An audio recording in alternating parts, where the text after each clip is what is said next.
நமஸ்காரம். கர்மமா தர்மமா ரெண்டில் எதை கடைபிடிக்க வேண்டும் என்று ஒருத்தர் கேட்டிருந்தார்.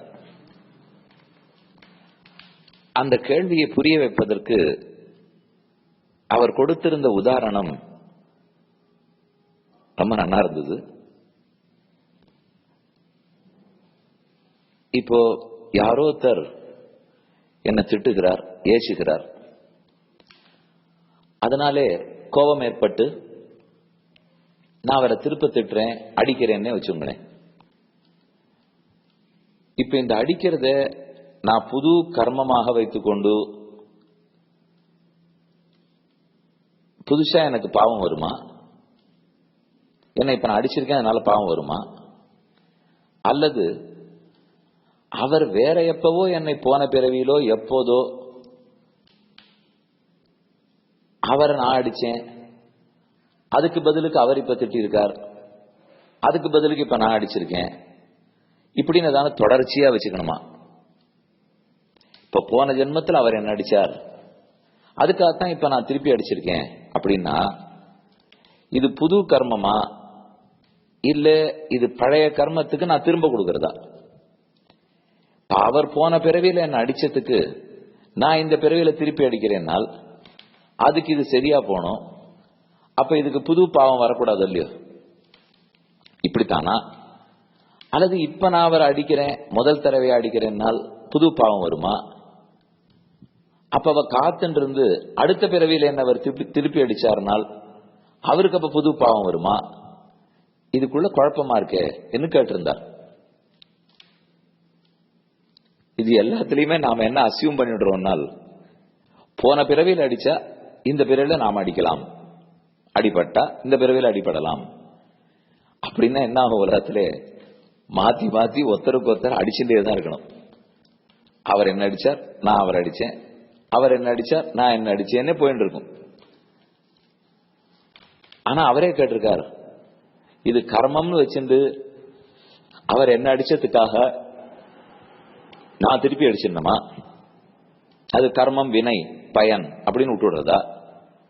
அல்லது அடிக்க கூடாதுங்கிறதான தர்மம். ஒருத்தர் அடிச்சா கூட நாம் அதை திருப்பி அடிக்க கூடாது, பொதுவா அடிக்க கூடாதுங்கிறதான தர்மம். அப்ப அவர் அடிச்சதுக்கு நான் திருப்பி அடிக்கிற கர்மத்தை செய்யணுமா, அல்லது அடிச்சா பொறுத்து கொண்டு போகிற தர்மத்தை பார்க்கணுமா? கர்மமா தர்மமா என்று அவர் கேட்டிருந்தார். இந்த மாதிரி சந்தேகமோ அல்லது ஒரு நிலையோ நம்ம வாழ்க்கையில கூட நமக்கு வந்திருக்கலாம். கண்டிப்பா நம்ம தர்மத்தை தான் பின்பற்ற வேண்டும்.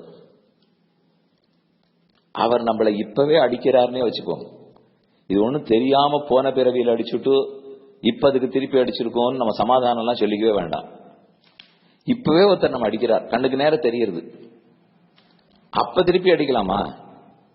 அப்பனா அதுக்கு நேரைய டிட் ஃபார் டாட்னு சொல்றாளோ இல்லையோ, அப்படி ஆயிடுமே. அப்ப கண்டிப்பா எனக்கு தெரியும் எனக்கு இதனால பாவம் வரக்கூடாதுன்னு, எனக்கு கொடுத்தது தானே திருப்பி கொடுக்குறேன். ஆனா அது அப்படி அல்ல. எப்ப அடித்தாலும் அடிக்கிறதும் அடிச்சிட்டோம்னால் அதுக்கு பாவம் வரும். அது நமக்காக செஞ்சிருந்தா. இப்ப இதே இப்போ ஒரு பரம பாகவதனை காப்பாத்துறதுக்காக ஒருத்தரோட சண்டை போடுறோம், பகவானை காப்பாத்துறதுக்காக விக்கிரகத்தை காப்பாத்துறதுக்கு சண்டை போடுறோம் என்றால் அது அவனை குறித்தும் அவன் பக்தர்களை குறித்தும் செய்யப்பட்டபடியால் அதனால எந்த பாவமும் வராது. அப்ப எதுக்கு பர்பஸ், லட்சியம் எதுங்கிறது முக்கியம். அது தவிர எனக்காக அவர் அடிச்சாருங்கிறதுக்காக திருப்பி அடிச்சாலும் புதுசா அடிச்சாலும் என்ன பண்ணாலுமே அதற்குரிய வினைப்பயன் சேர்ந்துதான் தீரும். அதனால இது புரிஞ்சுக்க வேண்டியது, அவர் அடிச்சதை நாம் பொறுத்து கொண்டு அதை நமக்குரிய ஒரு தியாகமா எடுத்துட்டு மீண்டும் வெடிக்காமல் அதை ரெசிப்ரோகேட் பண்ணிடக்கூடாது. நல்லத்தை ரெசிப்ரோகேட் பண்ணணும், தீயதை பண்ணவே கூடாது. அப்ப தர்மத்தை தான் பார்க்க வேண்டும். அப்படி நான் தர்மத்தையே பார்த்துட்டு இருந்தோம்னால் அப்ப ஒருத்தர் எனக்கு கொடுத்ததுக்கெல்லாம் நான் எப்படி திருப்பி கொடுக்கறது? முதல் காரியம், அந்த கொடுத்த கணக்கெல்லாம் நமக்கு தெரியவே தெரியாது, யார் கொடுத்தா தெரியாது. இப்படி எடுத்துங்களேன், ஒருத்தர் என்னை எப்ப ஏசினாலும் அவர் திட்டினாலும் என்ன பண்ணாலும் நான் ஏற்கனவே பண்ணிருக்கிறதுக்கு தான் அவர் இப்ப பதில் சொல்லிட்டார், அத்தோட கதை முடிஞ்சு போச்சு என்ன நினைச்சுப்போம். இப்ப நாம இங்க இருக்கிறது கர்மங்களை சேர்க்காததற்காக, சேர்க்க கூடாது. சேர்க்க கூடாதுங்கிறதுக்காக இருக்கிறச்சே ஏதோ ஒருத்தர் பண்ணாருங்கிறதுக்காக நான் திருப்பி பண்ணி இன்னொரு கர்மத்தை சேர்க்கலாமா? அதனாலதான் செயலற்று இருந்தால் நம்ம விஷயத்திலே ஏதோ தீயது அதுக்கு செயலற்று இருந்தோம்னால் அப்பதான் நமக்கு நல்லது. ஆனா நல்ல காரியத்திலே தர்ம காரியத்துல செயலோடு இருக்க வேண்டும். தாராளமா புண்ணியம் சேரட்டும், அந்த புண்ணியத்தை வேணும்னு அனுபவிப்போம், வேண்டாம்னா கண்ணன் திருவடிகளுக்கே அப்படின்னு நாங்க அர்ப்பணிச்சிருவோம். ஆனா பாவ விஷயத்துல அப்படி இல்லை பாருங்க. இப்போ நம்ம யார் நம்மள அடிச்சாலும் புரிச்சுக்க வேண்டியது, ஒருவேளை அவர் திருப்பறாருனாலும் நான் ஏற்கனவே பண்ணத்துக்கு தான் அவர் திருப்பறாரு. ஆகவே இப்ப அவர் என்ன பண்ணாரோ அதுக்கு நான் திரும்ப கூடாது. ஏன்னா நான் புதுசா கர்மத்தை சம்பாதிச்சுக்க விரும்பல. அவர் அடிச்சதுக்கு தான் நான் அடிக்கிறேனாங்கிறது தெரியாது, பழைய கர்மங்களுடைய கணக்கு தெரியாது. ஆகையால் தான் இப்படி நடந்துக்க வேண்டியிருக்கு. இதை ஞாபகத்தில் கொள்க. இன்னொன்னு, பொறுத்து கொண்டு பிராயச்சித்தம். ஒரு நமக்கு எதிர்த்து ஒண்ணு செய்யப்படுறதுன்னா அதை திருப்பி கொடுத்ததுக்காக நமக்கு நன்மை ஏற்படாது, அது புண்ணிய காரியத்துல மட்டும். இப்ப நமக்கு ஒருத்தர் செய்யறாருன்னா நாம் அதை பொறுத்து கொண்டோம்னால்தான் நம்முடைய கர்மங்கள் கழிகின்றன. அப்ப நம்ம கர்மம் கழியறதுக்கு வழி பார்க்கணும், சேர்க்க வழி பார்க்க கூடாது. அவர் ஏதோ நான் எப்பப்ப போன ஜென்மத்துல என்ன பண்ணிருக்கேன்னு கணக்கு வச்சுலாம் அவர் திருப்பறாரான்னு பார்க்க முடியாது. ஆகவே ஒருத்தர் அடித்தா நாம திரும்பி அடிக்கிறது கர்மா, அது வேற வழியே கிடையாது என்று நினைச்சுடாதீங்க. அடித்தாலும் சரி திட்டினாலும் சரி, யாரையும் இப்பெல்லாம் அடிக்கிறது இல்லை, அதெல்லாம் காலம் அறியறி போச்சு, ரொம்ப எக்ஸ்ட்ரீம் கேசஸ். ஆனா வாயால பேசுறது நிறைய இருக்கு, மனதால கெட்டுப்பண்ணும் நிறைய இருக்கு. அப்படி ஒருத்தர் செய்தா கூட அதை நாம திருப்பாம இருந்தோம்னால்தான் நமக்கு இருக்கிற கர்மத்தை நாம தொலைக்கிறோம்னு அர்த்தம்.